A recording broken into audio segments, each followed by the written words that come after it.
Alright, Nick, can you get a mic check? Hi, I'm Nicky. Welcome to Alpha. Life is busy. Every day we ask so many questions. What should I wear? What's the weather going to be like? What's happening today? How am I going to fit everything in? But then there are those bigger questions. Like, why am I here? Where am I heading? Is this it? Is there more to life than this? These are life's big questions, but there's rarely enough time to think them through properly. We all have different perspectives on the meaning of life and faith, and Alpha is an opportunity to explore life's big questions. This is a great place to come together and talk about them openly and honestly. I'm Gemma. I'm Toby. And this is Alpha.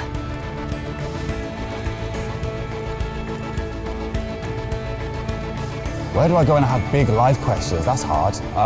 Sometimes Google. Mostly on Google. Yeah. I steer away from Google, generally. Each other. Him? Yeah, definitely. I go to TikTok. Talking to my friends about it, usually to the studio and just record something. I go to my grandma. I'd say my parents. My parents? A mentor, someone who's a bit older, someone who's a bit more experienced. Probably like my mum. My grandparents, and then my school tutor. Probably each other, I'd say. I would say I would talk to my brother. My brother's a very intelligent person. We're both interested in philosophy. Probably some really close friends or a book. I guess I go inwards. I think I definitely withdraw and take time to pray about it. I would first go to my family, so my parents. Say husband first, Instagram second, and then Google, and then mum and dad. Friends of mine told me that the first night they came to Alpha, they sat in their car for half an hour waiting and watching people going in. And eventually, when they'd seen enough normal-looking people going in, they thought they'd give it a try. And one thing that might be going through your mind is, am I going to be the only one there who doesn't believe all this stuff, who's not a Christian, that doesn't go to church? Well, if that's you, then you're in the right place. Alpha is designed for people who wouldn't call themselves Christians or who are not regular churchgoers. It might feel a bit strange to be discussing life and faith with people that you've never met before, but the best thing about Alpha is often the great friendships that are formed over the weeks. For much of my life, I was not remotely interested in Christianity. In fact, I don't think I'd ever come to something like Alpha. I was not brought up as a Christian. My father was a secular Jew. He was an agnostic, and my mother didn't go to church, and I had no interest at all in Christianity. First of all, I just thought it was so boring. Everything to me about church, Christianity, religion was just dull and dreary, and it kind of made me feel a little bit guilty. I didn't know why, but I just didn't want to have anything to do with it. And I also thought it was untrue. I thought I'd sort of thought it through, and I'd come up with these intellectual objections, and I called myself, very pretentiously, I called myself a logical determinist. And I quite enjoyed arguing with people who called themselves Christians. And at university, I had a bit of a reputation for being an argumentative atheist.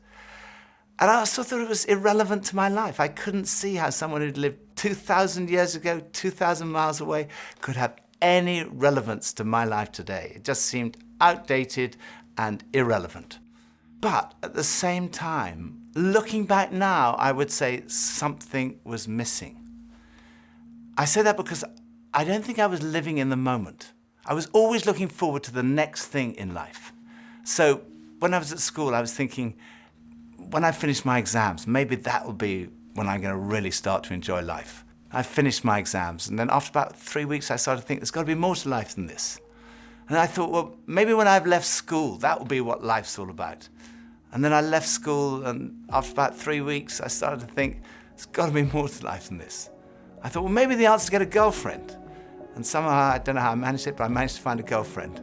Again, after about 3 weeks, I started to think, there's got to be more to life than this. And basically, there was something missing. I was longing for more. The actor Jim Carrey once said, "I wish everyone could get rich and famous and have everything they've ever dreamed of, so they would know that's not the answer." Some people dream of having their name in lights, of fame and fortune. Some people dream of finding happiness through relationships, careers, money, whatever it may be. But Do you ever get that niggly feeling that, as good as those things are, there must be more to life? Yeah, all too often life just doesn't turn out the way we think it should. And even when it does and we achieve our wildest dreams, it's somehow never quite enough. It just doesn't satisfy. It's like there's something missing. The comedian and actor Russell Brand said, "Drugs and alcohol are not my problem. Reality is my problem. Drugs and alcohol are my solution to fill up a hole inside me." And Jesus said, "I am the bread of life." In other words, I'm the one who fulfills the longing that's deep inside every human heart. Jesus claimed to be the one person who can satisfy that spiritual hunger. Freddie Mercury, the lead singer of the rock group Queen, had amassed a huge fortune and attracted millions of fans. But he admitted in an interview shortly before his death that he was desperately lonely. He said this, "You can have everything in the world and still be the loneliest man, and that's the most bitter type of loneliness. Success has brought me world idolization and millions of pounds, but it's prevented me from having the one thing we all need, a loving, ongoing relationship." Ultimately, there's only one relationship that is totally loving and goes on forever, and that's a relationship with God. And Jesus said, "I am the way to that relationship." Jesus said, "I am the way, the truth, and the life." Happy? Oh, friends and music, I reckon. Food. Freshly washed hair, eating a bowl of pasta on the couch. It's the way to go. Ice cream. Ice cream. Yeah, ice cream, mint chocolate ice cream. I think when people around me are happy. Hanging out with my friends and watching cricket. My family and being on country. Bevies with the boys. Cool. Alcohol. My dog makes me really happy. Is there more to life than this? Oh yeah, definitely. I think so. Right, I guess I'd hope so. I think I'm here for a reason. I think we all are. I don't know. Oh yeah. I definitely think there is. I don't know what it is, but I don't believe like once my physical body's gone that's the end of it.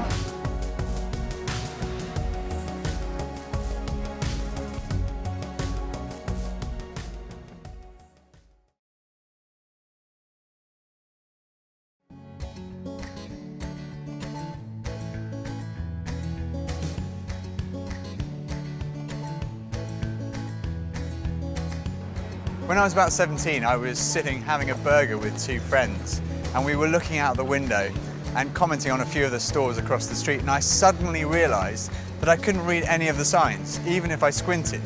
So I asked if I could borrow one of my friend's pair of glasses, and as soon as I put them on, I realized I could see everything, like colors, shapes, words. I was amazed at how everything was so clear. And I could see before, but now I could really see. And to me, that's the best way to describe the difference that Jesus makes. Jesus is the lens through which we see God. And he's also the lens by which we see the world in a totally different way. Jesus said, "I am the truth." Some people's response to a Christian might be, well, it's great for you, you found meaning and purpose in your life, but it's not for me. But when you think about it, that's not actually a logical position, because if Christianity is true, it's of vital importance to every one of us. And if it's not true, it's not great for us because it means we're deluded. C.S. Lewis was one of the great intellectual giants of the 20th century, probably best known as the author of the Chronicles of Narnia. He said this, "Christianity, if false, is of no importance, and if true, of infinite importance. The only thing it cannot be is moderately important." I come from a family of lawyers, so naturally I wanted to look at the original documents and sources. I never really looked at the evidence before, and I was astonished at how much evidence there is for the life, death, and resurrection of Jesus. For me, it was through reading these documents that we find in the New Testament that I came to the conclusion, it's true. One of the last cases I did as a lawyer was in the Court of Appeal in front of Lord Denning, an absolutely brilliant mind, perhaps the greatest judge of the 20th century. He said on one occasion that his Bible was his most tattered book in his library. He'd examined the evidence really carefully, and he came to the conclusion, it's true. One former professor of history at Oxford University described the resurrection as the best attested fact in history. I hadn't realized how many of the pioneers of modern science were believers. Descartes, Newton, Kepler, Galileo, Locke, Copernicus, Faraday, Kelvin, Pasteur. Francis Collins, one of the greatest scientists of our time, was director of the Human Genome Project, mapping the 3 billion letters in the human DNA, considered by many to be the most significant scientific undertaking of our time. He describes how he encountered Jesus and came to believe in the truth of Christianity. Well, in the home where I grew up, faith was not something that was talked about very much. My father was a professor of drama, my mother a playwright. When I went to college and those discussions in the dorm late at night about religion began to occur, I had no particular reason to attach value to a faith system. It had never been something I was familiar with or had internalized at all. And I assumed that any religious feelings that anyone held must be on the basis of some emotional experience, and I didn't trust those, or on the basis of some childhood indoctrination, which I felt I was fortunate to have missed. I loved the experience of learning about the human body and all of the components of that, and I particularly loved being introduced to genetics. But then I ended up in the medical school curriculum sitting at the bedside of patients with diseases. This was no longer an abstract study of molecules and organ systems. These were real people. And one afternoon, one of my patients, a wonderful elderly woman, much like a grandmother, who had very bad heart disease. She had a particularly bad episode of chest pain while I was with her. She got through it, and at the end of that, explained to me how her faith was the thing that helped her in that situation. She realized that the doctors around her weren't really giving her that much help, but her faith was. And after she finished her own very personal description of that faith, she turned to me, and I had been silent, and she looked at me quizzically, and she said, "What do you believe, doctor?" And ultimately, I had to admit to myself that her question had made me realize that I had arrived at an answer to the most important issue that we humans ever deal with. Is there a God? And I had arrived there without ever really looking at the evidence. And I was supposed to be a scientist. If there's one thing scientists claim they do is to arrive at conclusions based upon evidence. And I hadn't taken the trouble to do that. I was greatly assisted by a pastor who lived down the road, who I went and asked about all this, and who gave me a copy of C.S. Lewis's wonderful book, Mere Christianity. Because here was an Oxford scholar, a prodigiously developed intellect, who had traveled the same path. Within those pages, I realized for the first time that one can come to belief on a rational basis, and that in fact, given the many pointers that one sees around oneself in terms of the universe and it having a beginning, and its fine-tuning in terms of the way in which all those constants that determine the behavior of matter and energy seem to have been set just in a certain very precise range to make life possible. And many other things, including my beloved mathematics and why they actually work anyway to describe the universe, something that makes you think the Creator must have been a mathematician. That brought me then to the person of Jesus Christ as a person who was historically extremely well documented. That was news to me. I thought Christ was as much myth as history, and I realized after reading more about it, this was a historical figure upon which we have a great deal of evidence for his existence and his teachings, and even his rising from the dead in a literal way. That day at my patient's bedside started a journey for me. A journey that I was reluctant to begin, but I felt I needed to. A journey that I thought would result in strengthening my atheism, but to my surprise, resulted in my conversion.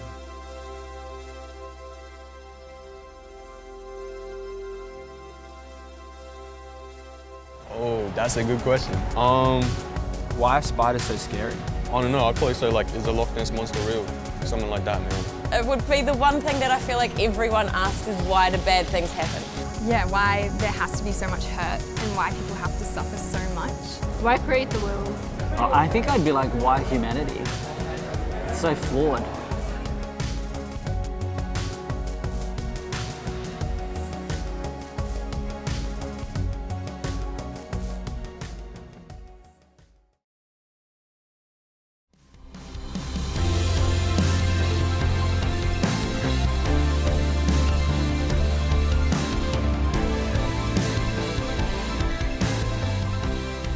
There's a difference between knowing facts about someone and really knowing them personally. Now, I've known my husband Phil for 3 years now, but suppose if before we met, I found him on a website called The Amazing Man. Now, there's no doubt I would have looked at him and thought, okay, I'm intrigued. But what if each page was dedicated to his amazing abilities, his sparkling personality, his tender heart, his extraordinary intelligence, and his cooking abilities? Well, I would think, wow, he does sound like an amazing person.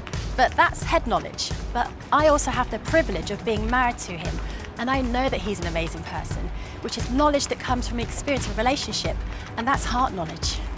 When Jesus said, I am the truth, he was talking about more than just a kind of intellectual truth. The Hebrew understanding of truth was truth as experienced. And there's a big difference between a kind of intellectual knowledge and a personal knowledge, between your head and your heart. So when someone says, I know Jesus is the truth, they're not just talking about being convinced of the evidence, they're also talking about experiencing a relationship with the risen Jesus Christ. So Jesus said, I am the way, the truth, and lastly he said, I am the life. I have come that you may have life and have it to the full. Jesus came to deal with the things in our lives that stop us from enjoying life to the full, the things that spoil our lives. I hate shopping. I loathe it. I think I'm allergic to shopping. But occasionally my wife Pippa persuades me to go shopping, and just after Christmas, it was the sales, and she persuaded me to go shopping. And we went into the shop and we bought this very nice new sweater, and same colour as all my other sweaters. And we left the shop and we went to buy a present for her. And we went into this ghastly shop. It was so crowded. It was unbelievable. And even Pippa had had enough and she said, okay, we're leaving. So we went to leave. And as we left, the security alarm went off. And the security guys moved in very quickly and they stopped us all from leaving. And like the crowd that was trying to leave was stopped, and the crowd that was trying to come in was stopped. And we were there right in the middle. The 6 of us who were going through the security at that one time were all taken off and sectioned off from all the rest.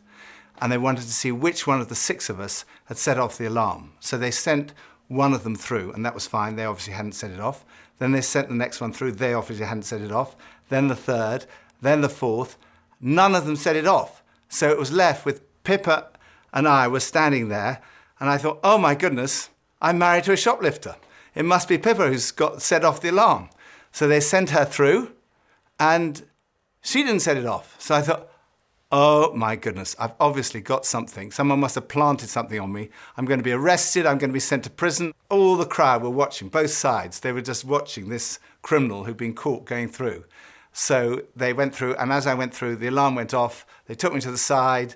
They opened up my rucksack on my back, and there they found this sweater from the other shop with the tag still on it. I felt so guilty. That was like false guilt. I also sometimes experience true feelings of guilt because I do things that are not right, that are not good.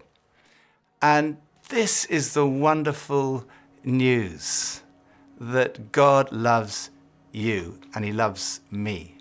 God came in the person of his Son, Jesus Christ, to die for you and for me. And on the cross, he took all of your guilt, all of my guilt, everything you've ever done wrong, everything I've ever done wrong, said wrong, thought wrong, and he died in our place in order that we could be forgiven.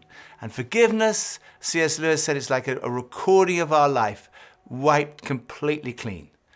And when we receive that forgiveness, we find life, and life in all its fullness. And that's what Jesus wants for you and for me.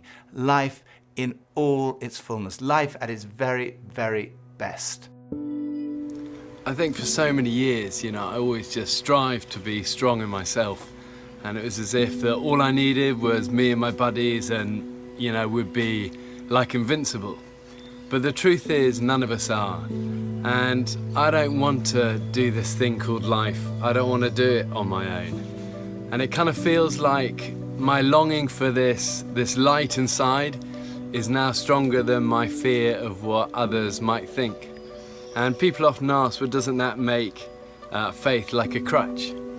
And, well, maybe, but, what does a crutch do? A crutch helps you stand, and it makes you stronger. And in that case, sure, I need a bit of that. But especially when it's so much more than that. When this faith inside is also like a backbone, helping me stand tall and helping me be strong when I'm really up against it, facing those odds, whether it's on a mountain or stuck in some jungle or just dealing with the storms, with the storms of life. Sure, I need it. I need that. But at heart, my Christian faith says that I'm known to Christ, bought at a price, blessed with light. Faith says that we're loved, regardless of our mess, regardless of how many times we fall down, and that Jesus somehow picks me up. And sure, I'll reach out to that. Why wouldn't I? I used to think Christianity was boring, untrue, and irrelevant. But when I read about Jesus, I realized he was anything but. Jesus said he's the way to God. He's the one who brings meaning and purpose to your life. He said he's the truth. He said he's the life, that true fulfillment is found in a relationship with God through him. Alpha is a place where you can be yourself. You can say what you think and challenge everything. No question is too complex or too simple. And what your point of view is as important as anyone else's. And over the weeks ahead, we are going on a journey together, an adventure to explore the questions of life, faith, and meaning. Think of it this way. If you live to be 70, you're going to spend 20 years and 3 months asleep, 10 years and 5 months watching TV, 5 years and 9 months in some form of transportation, 7 years and 6 months eating and drinking. You have approximately 570,000 hours left to live. So why not spend less than 24 of them asking life's biggest questions?